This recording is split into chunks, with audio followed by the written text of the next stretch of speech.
Hello friend, मेरा नाम है अखिलेश और आपका स्वागत है हमारे यूट्यूब चैनल एग्जाम गुरु अखिलेश में। सबसे पहला क्वेश्चन है, संविधान सभा का गठन कैबिनेट मिशन की सिफारिश पर कब किया गया था? तो संविधान सभा का गठन कैबिनेट मिशन की सिफारिश पर 1946 में किया गया था। भारतीय संविधान के निर्माण में कुल कितना समय लगा था? तो भारतीय संविधान के निर्माण में 2 साल 11 महीने और 18 दिन का समय लगा था। पाकिस्तान के लिए पृथक संविधान सभा का गठन कब किया गया था? तो पाकिस्तान के लिए पृथक संविधान सभा का गठन 26 जुलाई 1947 को किया गया था। भारत के विभाजन के बाद संविधान सभा के सदस्यों की संख्या कितनी हो गई थी? तो 299 सदस्य हो गए थे भारत के विभाजन के बाद संविधान सभा में। संविधान सभा के प्रथम बैठक के अध्यक्ष कौन थे? तो संविधान सभा के प्रथम बैठक के अध्यक्ष डॉक्टर सच्चिदानंद सिन्हा जी थे। संविधान सभा के अस्थायी अध्यक्ष कौन थे? तो डॉक्टर सच्चिदानंद सिन्हा संविधान सभा के अस्थायी सदस्य थे। संविधान सभा के संवैधानिक सलाहकार कौन थे? तो वीएन राव जी संविधान सभा के संवैधानिक सलाहकार थे। राजेंद्र प्रसाद को संविधान सभा का स्थायी सदस्य अध्यक्ष कब बनाया गया था? तो डॉक्टर राजेंद्र प्रसाद को संविधान सभा का स्थायी अध्यक्ष 11 दिसंबर 1946 को बनाया गया था। प्रारूप समिति के अध्यक्ष कौन थे? तो डॉक्टर भीमराव अंबेडकर प्रारूप समिति के अध्यक्ष थे। झंडा समिति के अध्यक्ष कौन थे? तो जेबी कृपलानी झंडा समिति के अध्यक्ष थे। राज्यसभा का पदेन अध्यक्ष कौन होता है? तो भारत का उपराष्ट्रपति राज्यसभा का पदेन अध्यक्ष होता है। संविधान की प्रस्तावना में धर्मनिरपेक्ष समाजवादी शब्द किस संविधान संशोधन के अंतर्गत जोड़े गए थे? तो 42वें संविधान संशोधन के अंतर्गत संविधान की प्रस्तावना में धर्मनिरपेक्ष समाजवादी आदि शब्दों को जोड़ा गया था। भारतीय संविधान को अंगीकृत कब किया गया था? तो 26 नवंबर 1949 को भारतीय संविधान को अंगीकृत किया गया था। भारतीय संविधान को पूर्ण रूप से लागू कब किया गया था? तो 26 नवंबर 1950 को भारतीय संविधान को पूर्ण रूप से लागू किया गया था। भारतीय संविधान का पिता किसे कहा जाता है? तो डॉक्टर भीमराव अंबेडकर को भारतीय संविधान का पिता कहा जाता है। 8वीं अनुसूची में भाषाओं की कुल संख्या कितनी है? तो 8वीं अनुसूची में 22 भाषाएं हैं। नेक्स्ट क्वेश्चन देखते हैं, संविधान का सबसे बड़ा भाग कौन सा है? तो संविधान का सबसे बड़ा भाग 5वां भाग है। संघीय न्यायपालिका का उल्लेख किस भाग में है? तो भाग 5 में संघीय न्यायपालिका का उल्लेख है। प्रथम लिखित संविधान कौन से देश का है? तो अमेरिका का संविधान प्रथम लिखित विश्व का सबसे छोटा संविधान, सिर्फ 7 आर्टिकल है। अमेरिका इस क्वेश्चन के लिए सही उत्तर हो जाएगा। सबसे बड़ा लिखित संविधान किस देश का है? तो भारत देश का संविधान सबसे बड़ा लिखित संविधान है। नए राज्यों की स्थापना की शक्ति किस अनुच्छेद के अंतर्गत मिलती है? तो अनुच्छेद 2 में नए राज्यों की स्थापना की शक्ति दी गई है। भाषा के आधार पर गठित पहला राज्य कौन सा था? तो भाषा के आधार पर गठित पहला राज्य आंध्र प्रदेश था। नेक्स्ट क्वेश्चन देखते हैं, गोवा पूर्ण राज्य किस संविधान संशोधन के अंतर्गत बना? तो 56 नंबर का यानी कि 56वां संविधान संशोधन था, उसके अंतर्गत गोवा जो है पूर्ण स्वतंत्र राज्य बना। नेक्स्ट क्वेश्चन देखते हैं, दिल्ली को राजधानी का पूर्ण दर्जा कब मिला? 1991 में दिल्ली को राजधानी का पूर्ण दर्जा मिला। संविधान की संप्रभुता किसमें निहित है? तो संविधान की संप्रभुता जनता में निहित है। भारतीय संविधान में संघीय व्यवस्था कहां से ली गई है? तो भारतीय संविधान में संघीय व्यवस्था कनाडा के संविधान से ली गई है। भारतीय संसदीय शासन प्रणाली कहां से ली गई है? तो भारतीय संसदीय शासन प्रणाली ब्रिटेन से ली गई है। भारत में संविधान में वर्णित मौलिक अधिकार कहां से लिए गए हैं? तो भारत में संविधान में वर्णित मौलिक अधिकार अमेरिका के संविधान से लिए गए हैं। भारतीय संविधान में वर्णित मौलिक कर्तव्य कहां से लिए गए हैं? तो भारतीय संविधान में वर्णित मौलिक कर्तव्य जो हैं रूस के संविधान से लिए गए हैं। भीमराव अंबेडकर का संविधान सभा में निर्वाचन हुआ था, किस राज्य से ये रिलेट करते थे? किस राज्य का प्रतिनिधित्व किया इन्होंने? तो पश्चिम बंगाल का प्रतिनिधित्व किया था। भारत के संविधान देने का प्रस्ताव संविधान सभा के द्वारा कब पारित किया गया था? तो भारत को संविधान देने का प्रस्ताव संविधान सभा के द्वारा 22 जनवरी 1947 को पारित हुआ था। भारतीय संविधान नागरिकों के लिए आर्थिक न्याय किसके माध्यम से सुनिश्चित करता है? तो भारतीय संविधान नागरिकों के लिए आर्थिक न्याय नीति निर्देशक सिद्धांतों के द्वारा सुनिश्चित करता है। संसद के दोनों सदनों की संयुक्त बैठक की अध्यक्षता कौन करता है? तो संसद के दोनों सदनों की संयुक्त बैठक की अध्यक्षता लोकसभा अध्यक्ष करते हैं। मौलिक अधिकार, मौलिक अधिकारों को लागू करने के लिए किसी न्यायालय द्वारा क्या जारी किया जाता है? तो समादेश, जिसको रिट कहते हैं, मौलिक अधिकारों को लागू करने के लिए किसी न्यायालय के द्वारा जारी किया जाता है। किस मौलिक अधिकार को डॉक्टर भीमराव अंबेडकर ने संविधान का हृदय एवं आत्मा की संज्ञा दी थी? तो संवैधानिक उपचारों के अधिकार को संविधान के हृदय और आत्मा की संज्ञा डॉक्टर भीमराव अंबेडकर जी ने दी थी। मौलिक अधिकारों को सुनिश्चित करने की जिम्मेदारी किसको सौंपी गई है? तो मौलिक अधिकारों को सुनिश्चित करने की जिम्मेदारी न्यायालय और उच्चतम न्यायालय को सौंपी गई है। भारतीय संविधान के अनुसार जीवन का अधिकार कैसा अधिकार है? तो भारतीय संविधान के अनुसार जीवन का अधिकार एक मौलिक अधिकार है। वह कौन सी रिट है जो केवल किसी सरकारी पदाधिकारी के विरुद्ध लागू की जा सकती है? तो वह परमादेश कहलाएगा, जिसको किसी सरकारी पदाधिकारी के विरुद्ध जारी किया जा सकता है। मौलिक अधिकारों पर यथोचित प्रतिबंध कौन लगा सकता है? तो मौलिक अधिकारों पर यथोचित प्रतिबंध जो है संसद लगा सकती है। ग्राम पंचायत का निर्वाचन कराना किस पर निर्भर करता है? तो राज्य सरकार पर निर्भर करता है ग्राम पंचायत का निर्वाचन कराना। राज्य में राष्ट्रपति शासन से तात्पर्य राज्य में किसके शासन से है? तो राज्य में राष्ट्रपति का शासन मतलब राज्य में राज्यपाल के शासन से है। राष्ट्रपति राज्य में किस अनुच्छेद के तहत राष्ट्रपति शासन आरोपित करता है? तो अनुच्छेद 356 के तहत राष्ट्रपति राज्य में राष्ट्रपति शासन लगा सकता है। राज्यसभा का पदेन अध्यक्ष कौन होता है? तो भारत का उपराष्ट्रपति राज्यसभा का पदेन अध्यक्ष होता है। वर्तमान में कौन से नंबर के उपराष्ट्रपति हैं? वेंकैया नायडू। कमेंट बॉक्स में कमेंट करके बताइए। नेक्स्ट क्वेश्चन, भारतीय संविधान किसको हटाने की व्यवस्था प्रदान नहीं करता? तो भारतीय संविधान राज्यपाल को हटाने की व्यवस्था प्रदान नहीं करता है। कार्यकाल पूर्ण होने से पूर्व भारत के राष्ट्रपति को उनके पद से कौन हटा सकता है? तो संसद के द्वारा महाभियोग लगाकर कार्यकाल पूरा होने से पहले भारत के राष्ट्रपति को उनके पद से हटाया जा सकता है। भारत का कंसोलिडेटेड फंड का नियंत्रक और पर्यवेक्षक कौन करता है? तो संसद इस क्वेश्चन के लिए सही उत्तर हो जाएगा। कंसोलिडेटेड फंड का नियंत्रक और पर्यवेक्षक जो है संसद करती है।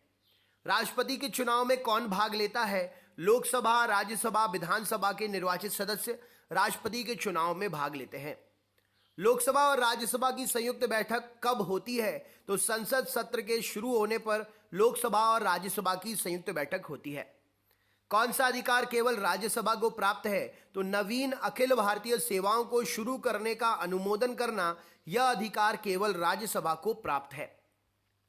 राष्ट्रपति की मृत्यु होने पर या इस्तीफा देने पर राष्ट्रपति के कार्यकाल का कार्यभार का पालन उपराष्ट्रपति कब तक करेंगे? तो अधिकतम 6 वर्ष की अवधि तक कर सकते हैं। राइट आंसर हो जाएगा अधिकतम 6 वर्ष की अवधि तक। माफ करिएगा, यहां पर 6 माह की अवधि होगा। राष्ट्रपति की मृत्यु होने पर या राष्ट्रपति ने मान के चलो तुरंत इस्तीफा दे दिया तो कार्यकाल एकदम से राष्ट्रपति का पद खाली है तो 6 माह तक जो है उपराष्ट्रपति संभाल सकते हैं। देन फिर चुनाव कराना अनिवार्य हो जाएगा। नेक्स्ट क्वेश्चन देखते हैं। संविधान सभा ने भारत के संविधान को कब स्वीकृत किया था? तो 26 नवंबर 1949 को संविधान सभा ने भारत के संविधान को स्वीकृत किया था। भारत की सशस्त्र सेनाओं का सुप्रीम कमांडर कौन होता है? तो भारत के राष्ट्रपति सशस्त्र सेनाओं के सुप्रीम कमांडर होते हैं। नेक्स्ट क्वेश्चन देखते हैं। केंद्रीय मंत्रिपरिषद किसके लिए उत्तरदायी होती है? तो केंद्रीय मंत्रिपरिषद लोकसभा के लिए उत्तरदायी होती है। संसद के दोनों सदनों की संयुक्त बैठक की अध्यक्षता कौन करता है? तो लोकसभा अध्यक्ष संसद के दोनों सदनों की संयुक्त बैठक की अध्यक्षता करते हैं। वर्तमान में लोकसभा अध्यक्ष कौन है? कमेंट बॉक्स में कमेंट करके बताइए। राज्यसभा की सदस्यता के लिए न्यूनतम आयु सीमा कितनी होनी चाहिए? तो राज्यसभा की सदस्यता के लिए न्यूनतम आयु सीमा 30 वर्ष होनी चाहिए। किसी राजनीतिक दल को राष्ट्रीय दल के रूप में किसको मान्यता दी जाती है? तो किसी राजनीतिक दल को राष्ट्रीय दल के रूप में यदि उसे 4 या अधिक राज्यों में राजनीतिक दल के रूप में मान्यता दी गई है तो उसे मान्यता दी जाती है। नेक्स्ट क्वेश्चन देखते हैं। राजनीतिक दल को राष्ट्रीय दल के रूप में कब मान्यता दी जाती है? तो यदि उसे चार या चार से अधिक राज्यों में राजनीतिक दल के रूप में मान्यता मिली है तो उसे राष्ट्रीय दल के रूप में मान लिया जाता है। संविधान के किस अनुच्छेद में संसद को संविधान में संशोधन करने का अधिकार प्रदान किया गया है? तो अनुच्छेद 368 में संविधान में संशोधन करने का अधिकार मिलता है। भारत में सर्वोच्च न्यायालय के जजों की सेवानिवृत्ति की आयु क्या है? तो 65 वर्ष भारत के सर्वोच्च न्यायालय के जजों के सेवानिवृत्ति की आयु है। संविधान का अनुच्छेद 370 किस राज्य पर लागू था पहले? तो जम्मू कश्मीर पर यह लागू था, अब हट गया है। अवित्तीय विधेयक को राष्ट्रपति कितनी बार लौटा सकता है? तो एक बार सिर्फ लौटा सकता है। संविधान की उद्देशिका में क्या वर्णित है? समाजवादी, पंथ निरपेक्ष, लोकतंत्रात्मक गणराज्य संविधान की उद्देशिका में वर्णित है। किस संवैधानिक संशोधन बिल के द्वारा भारत में मतदान की आयु 21 वर्ष से घटाकर 18 वर्ष कर दी गई थी? तो 61वां संविधान संशोधन था, उसके द्वारा भारत में मतदान की आयु 21 वर्ष से घटाकर 18 वर्ष कर दी गई। संविधान के अनुसार लोकसभा के स्पीकर को उसके पद से कैसे हटाया जा सकता है? तो संसद के सभी सदस्यों के द्वारा बहुमत प्रस्ताव द्वारा लोकसभा के स्पीकर को, अध्यक्ष को उसके पद से हटाया जा सकता है। भारत संविधान के अधिकांश उपबंधों का संशोधन किया जा सकता है तो अकेले संसद के द्वारा भारतीय संविधान के अधिकांश उपबंधों का संशोधन किया जा सकता है। भारतीय संविधान को कौन सा अनुच्छेद राष्ट्रपति को लोकसभा भंग करने की शक्ति प्रदान करता है? तो अनुच्छेद 85 जो है राष्ट्रपति को लोकसभा भंग करने की शक्ति प्रदान करता है। रॉलेट एक्ट अधिनियम किस वर्ष पारित हुआ था? तो 1919 में रॉलेट एक्ट अधिनियम पारित हुआ था। बढ़ते हैं अगले क्वेश्चन की तरफ। तो स्क्रीन पर आप देख रहे हैं अगला क्वेश्चन, किस अधिनियम द्वारा भारत में सांप्रदायिक निर्वाचन मंडल लागू किया गया? तो अधिनियम 1909 के द्वारा भारत में सांप्रदायिक निर्वाचन मंडल लागू किया गया था। संघ लोक सेवा आयोग के सदस्य अपना इस्तीफा किसे देते हैं? तो संघ लोक सेवा आयोग के सदस्य अपना इस्तीफा राष्ट्रपति जी को देते हैं। गोवा राज्य का निर्माण किस संविधान संशोधन के द्वारा हुआ था? तो 56वां संविधान संशोधन 56वां अमेंडमेंट जो था उसके द्वारा गोवा राज्य का निर्माण हुआ था। आर्थिक प्रतिवर्ष सर्वे किसके द्वारा प्रकाशित किया जाता है? तो प्रतिवर्ष आर्थिक सर्वे जो है वित्त मंत्रालय के द्वारा प्रकाशित किया जाता है। वह राज्य जो लोकसभा में निर्वाचित सदस्यों की दूसरी सबसे बड़ी संख्या बेचता है कौन सा राज्य है? तो महाराष्ट्र इस क्वेश्चन के लिए सही उत्तर हो जाएगा। अच्छा, दूसरा महाराष्ट्र, तो पहला कौन है कमेंट बॉक्स में बताइए। वह निर्वाचन मंडल जो उपराष्ट्रपति का चुनाव करता है कौन होता है? तो लोकसभा और राज्यसभा मिलकर उपराष्ट्रपति का चुनाव करते हैं। फाइनेंस कमीशन वित्त आयोग की नियुक्ति कौन करता है? तो राष्ट्रपति फाइनेंस कमीशन वित्त आयोग की नियुक्ति करता है। कौन सा कर केंद्र सरकार के राजस्व का स्रोत नहीं है? तो भू राजस्व केंद्र सरकार के राजस्व का स्रोत नहीं है। भारत की राष्ट्रीय आय का सबसे बड़ा भाग किससे प्राप्त होता है? तो तृतीय सेक्टर से भारत की राष्ट्रीय आय का सबसे बड़ा भाग प्राप्त होता है। भारतीय संविधान में कितने तरह के आपातकाल का प्रावधान किया गया है? तो भारतीय संविधान में 3 तरह के आपातकाल का प्रावधान है। कौन सा विधेयक राज्यसभा में पहले प्रस्तुत नहीं किया जा सकता? तो धन विधेयक राज्यसभा में पहले प्रस्तुत नहीं किया जा सकता। भारत के संविधान के किस अनुच्छेद में लिखा है कि 14 वर्ष से कम आयु के बालक किसी भी फैक्ट्री या खान वगैरह या अन्य कोई जोखिमपूर्ण रोजगार में कार्य नहीं करेंगे? तो अनुच्छेद 24 में लिखा है कि 14 वर्ष से उम्र बच्चों को इस तरीके के कार्य नहीं करना है। संविधान की चौथी अनुसूची में किसका वर्णन है? तो संविधान की चौथी अनुसूची में राज्य तथा संघीय क्षेत्रों की राज्यसभा में प्रतिनिधित्व का वर्णन है। संविधान के किस अनुच्छेद में संविधान के अनुच्छेद 14 में कानून की समानता का अधिकार किस देश से लिया गया है? तो संविधान के अनुच्छेद 14 में कानून की समानता का अधिकार अमेरिका के संविधान से लिया गया है। संविधान के अनुच्छेद 330 में किसका वर्णन है? तो लोकसभा में अनुसूचित जाति एवं जनजाति के लिए स्थान संविधान के अनुच्छेद 330 में वर्णित है। कौन सा बिल संसद के दोनों सदनों में विशेष बहुमत से पास होना अनिवार्य है? तो संविधान संशोधन संबंधी बिल जो है संसद के दोनों सदनों में विशेष बहुमत से पारित होना अनिवार्य है। मूल कर्तव्यों का वर्णन संविधान के किस अनुच्छेद में है? तो मूल कर्तव्यों का वर्णन संविधान के अनुच्छेद 51A में है। संविधान के 42वें संविधान संशोधन में क्या जोड़ा गया था? तो पंथ निरपेक्ष, समाजवादी और अखंडता, ये शब्दों को 42वें संविधान संशोधन में जोड़ा गया था। संविधान के निर्माण में कौन सा दल शामिल नहीं था? तो हिंदू महासभा संविधान के निर्माण में शामिल नहीं था। कौन सा कार्य राज्यसभा के सदस्य नहीं कर सकते हैं? तो राज्य सूची के किसी विषय को राष्ट्रीय महत्व का घोषित करना राज्यसभा के सदस्य नहीं कर सकते हैं। राज्यसभा के सदस्यों का कार्यकाल कितने वर्ष का होता है? तो राज्यसभा के कार्यकाल जो है सदस्यों का 6 वर्ष का होता है। उपराष्ट्रपति को पद से हटाने के लिए संकल्प किसके द्वारा पेश किया जाता है? तो उपराष्ट्रपति को पद से हटाने के लिए राज्यसभा के सदस्यों के द्वारा संकल्प या राज्यसभा के द्वारा संकल्प पेश किया जाता है।